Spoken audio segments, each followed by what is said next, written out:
I'm Julie Campbell, the owner of The Business of Massage, a business coach of 14 years and a longtime massage business owner.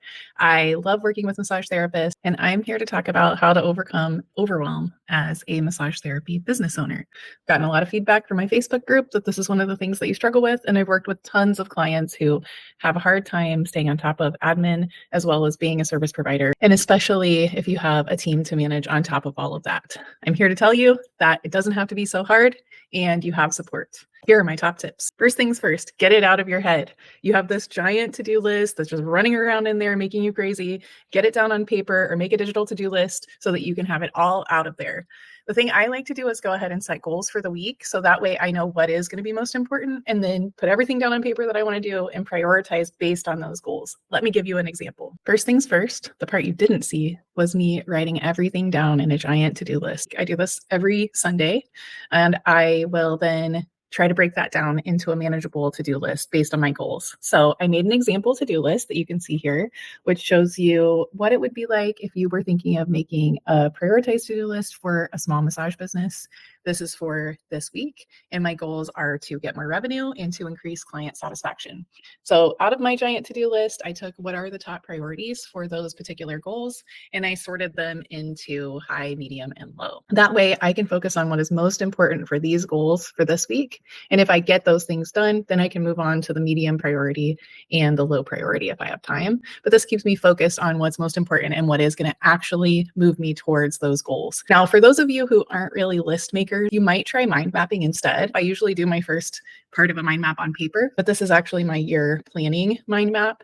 So you can see my big goal here is to make X amount of dollars for the year from my coaching business. And then what I did was I broke it out into smaller goals until it's all the way actionable. So that's another way of going about this. And you don't have to do a whole year planning. You can just use mind mapping for that particular week. Tip number 2, time blocking. After you identify your high priority tasks, break your day down into time blocks. And that way you don't get too focused on one task and end up spending all of your time on it, or you don't get pulled in a bunch of directions by, starting on one task, then getting distracted by another, and so on and so forth. So time blocking can be a great way to make sure, one, you don't create too huge of a to-do list, and two, helping keep you focused on what is the highest priority. So here's an example of time blocking. You can either do this in a planner or you could do it in a digital calendar. This is a Google Calendar here. And I usually start my day around 6 or 7 a.m. and I will block out my entire day from 7 to 3, so 8 hours. And I will make sure that I have my highest priority items for my to-do list in a block of time here. So usually after a while, you'll kind of know how long things take, and then you can put them in the appropriate categories. But most importantly, don't forget that you are not a robot and you cannot just task all day. So you need to make sure that you put a little bit of open time for things that do end up taking a little longer, and also some breaks and lunch and all of that good stuff. What I do when I have something that I really need to focus on, for instance, I want to spend an hour a day creating a new course.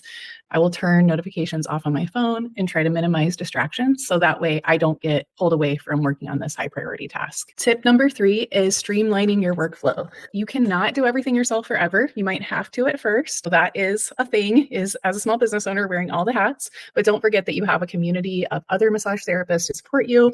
I'm here to support you as well. You can reach out anytime. And also you can rely hopefully on people in your life for help. I know it's hard to ask for help sometimes, but we have to do it as small business owners. Otherwise we're going to get burnt out. All right. Other options as far as streamlining goes and delegating is looking for contractors. So there are many contractors out there that you could get help for, virtual assistant, social media, things like that. There's pricing from very low to very high, depending on where and whom you hire, skill level, and all of that kind of thing. One thing I wanted to share with you is a website called Upwork. It's a great place to find contractors who could help you with some of the tasks that are overwhelming you.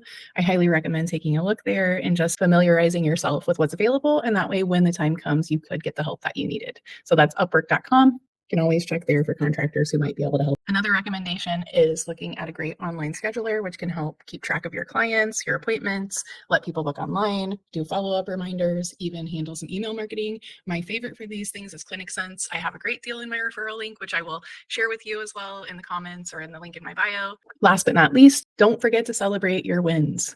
This is one of the most important pieces of advice that I can offer you. It's one that small business owners often forget to do. We're just caught in the daily grind and the hustle, and we forget that it's so important to take the time to celebrate how far we've come and what we've accomplished. So make time every single week to look back on your week and congratulate yourself for getting things done. Even if you didn't get your entire to-do list done, you are doing a great job. If you need a cheerleader, reach out. I'll cheer for you. I hope that you found this helpful. I know that it's a very basic overview of ways to overcome overwhelm, but I just want you to know that as a small business owner, it is normal to feel overwhelmed at times. It is normal to feel burnt out. I would love to stay in touch. I would love to be part of your support system.